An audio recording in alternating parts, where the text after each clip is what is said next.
The cabin crew stopped work after failing to reach a new contract deal with the airline.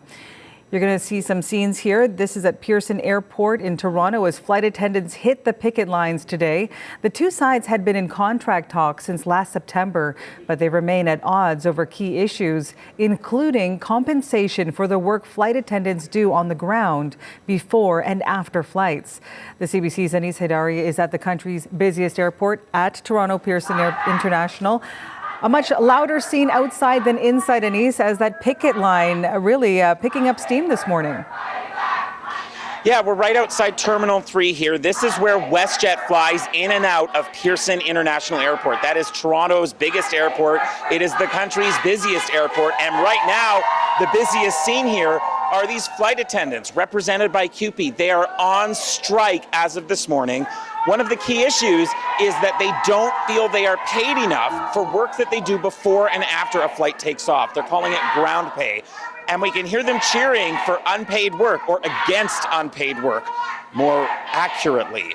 This has been a long-standing dispute, not just for WestJet flight attendants, but also for Air Canada flight attendants. Canadians will remember last year, Air Canada flight attendants struck over the same thing. But this year, it is WestJet, Canada's second biggest airline, that is grounded as of today. And passengers are pretty scarce inside of the terminal when you go to the WestJet desk. Few and far between, but those who get here and find their flights are canceled are frustrated. Take a listen to one passenger I met this morning. If we take their option, we have to fly Toronto to Denver and then Denver to somewhere else. No, it's like hell.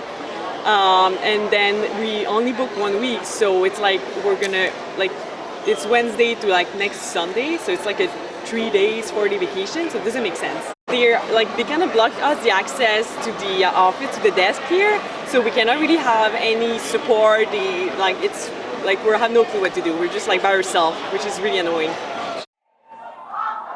So this passenger was trying to fly to Costa Rica on a direct flight today. Her alternative, rebooked by WestJet for 3 or 4 days from now with 3 or 4 layovers. Clearly, she's frustrated. She can't get the help she needs. It's difficult for thousands of passengers across the country today, none of whom can get where they're going if they're taking WestJet, Marianne.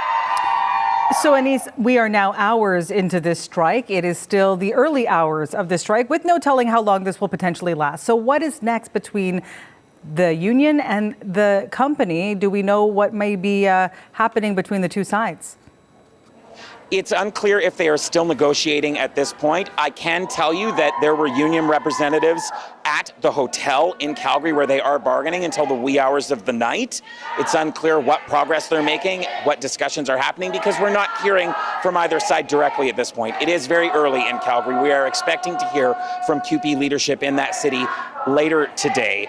The biggest thing that they are far apart on, though, is wages, whether it is the amount of wages or the payment at all for that work before and after a flight takes off. The next step, other than a strike, might be that the federal government intervenes and orders these flight attendants back to work. We saw that last year with Air Canada. We saw the year before with WestJet mechanics. The federal government has not said they will do that yet. They have said they're disappointed that they haven't come to an agreement, but that they want to see one negotiated at the table. There are already calls from business groups, including the Canadian Chamber of Commerce, saying that the government needs to intervene, though. So the pressure is on, not just from this strike in terms of business pressure on WestJet, pressure on passengers who can't travel, but clearly there is going to be pressure on the federal government from lobby groups across this country who want this to end, but we don't know what's next. Marianne. All right. Thanks so much for this. The CBC's Anis Haidari outside of a very energized picket line at Toronto's Pearson International Airport.